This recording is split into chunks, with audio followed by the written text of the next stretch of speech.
बहुत समय पहले की बात है। एक गांव में एक व्यक्ति खिलौने बनाकर बेचता था और अपने परिवार का पालन पोषण करता था। उस व्यक्ति के 2 बेटे थे। अब उस व्यक्ति ने सोचा कि क्यों न अपने बड़े बेटे को भी अपने खिलौने बनाने की कला सिखा दूं। तब उस व्यक्ति ने अगले दिन से अपने बड़े बेटे को खिलौने बनाने की कला सिखाना प्रारंभ कर दिया। देखते ही देखते उस लड़के ने खिलौने बनाने की कला को सीख लिया था। अब वह व्यक्ति और उसका बेटा दोनों ही खिलौने बनाकर उन्हें अगले दिन बाजार में बेच आते थे। समय गुजरता गया, वह लड़का खिलौने बनाने की कला में बहुत ही पारंगत हो गया। अब वह अपने पिता से भी अच्छे खिलौने बनाने लगा था, लेकिन अभी भी उसके पिता ने उसके बेटे को सिखाना समाप्त नहीं किया था। वह उसे रोज कहते थे कि अच्छे खिलौने बनाने के लिए उनकी सफाई बहुत जरूरी है। अब वह समय भी आ चुका था। अब वह लड़का अपने मेहनत के शिखर तक पहुंच चुका था। अब वह लड़का अपने पिता की तुलना में ज्यादा खिलौने बनाता था और उस लड़के खिलौने ज्यादा कीमत में बिकने लगे थे और उसके पिता के खिलौने कभी ज्यादा कीमत में बिक जाते थे तो कभी कम कीमत में। पिता अपने पुत्र की तरक्की पर बहुत खुश था, लेकिन वह पिता आज भी अपने बेटे को बस एक ही बात बोलता था कि अच्छे खिलौने बनाने के लिए खिलौनों की सफाई बहुत जरूरी है। वह लड़का पहले तो इस बात को बहुत ध्यान से सुनता था, लेकिन अब वह इस बात को सुनकर उसे गुस्सा आने लगता था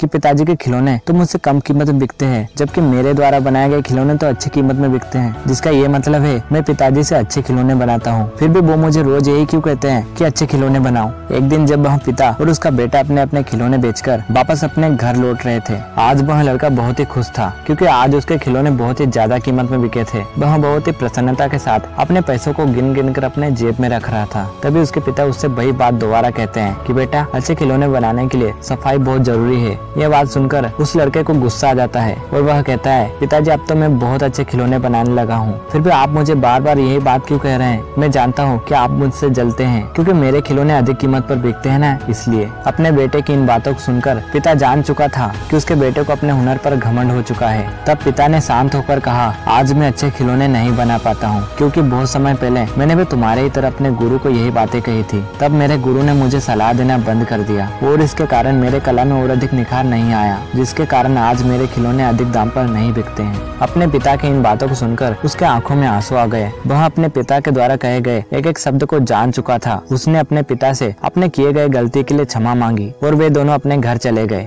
इस कहानी से हमें यही सीख मिलती है कि अगर हम किसी काम में परफेक्ट होना चाहते हैं तो हमें अपने गुरु द्वारा दिए गए सलाह को जरूर मानना चाहिए और अपने किसी भी हुनर पर कभी घमंड नहीं करना चाहिए।